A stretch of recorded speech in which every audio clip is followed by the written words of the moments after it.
Welcome to Everything You Need to Know in 3 Minutes. I'm Michael Brooks. On Everything You Need to Know, I pick a topic, break it down for you in 3, give you everything you need to know about it. On this edition of Everything You Need to Know, what is President Obama's foreign policy? 3 minutes starts now. So recently, there has been a great deal of focus on figuring out what President Obama's foreign policy is and what his legacy will be on foreign policy. There was a recent piece in The Atlantic with Jeffrey Goldberg where President Obama went into great detail about his vision of the world, his views about American power and how it should be exercised, and his basic temperamental inclinations about foreign policy. There's a couple of big takeaways.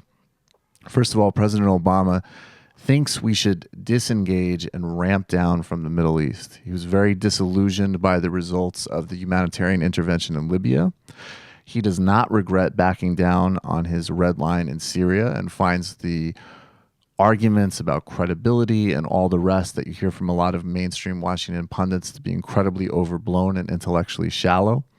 And he basically thinks that a lot of crises and problems in the Middle East are going to have to sort of solve themselves in a certain sense. He takes Israel very seriously, he takes terrorism very seriously, and he'll continue to engage on those issues, but in a way that is more analogous of the Bush Senior administration than the Bush Junior administration and even the Clinton administration in some respects.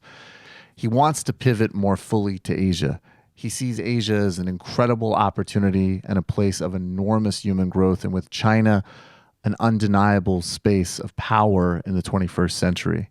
He thinks we need to spend more time engaging in Africa and Latin America, and he has a lot of confidence in the economic and cultural development of those parts of the world.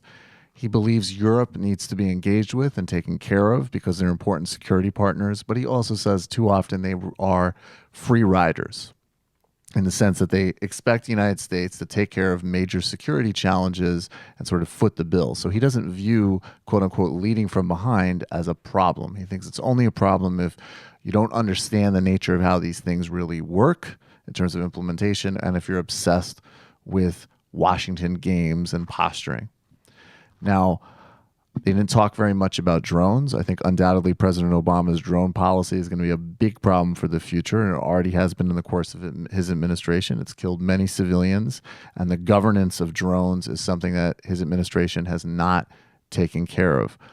Iran is a major breakthrough that could pay more dividends, and President Obama did it for the same realist and cautious reasons that he's pursued everything else.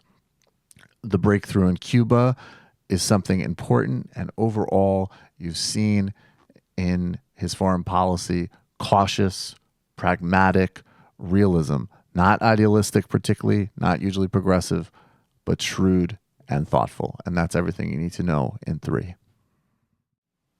Hi, I'm Sam Seder, and this is an Ann Coulter doll. You should not be immigrating here. Stay in your country and hate us. For smart progressive talk and a little bit of this and even a little bit of that. Mission accomplished. Subscribe to our podcast, subscribe to our YouTube channel, and like us on Facebook to get some of our best video clips.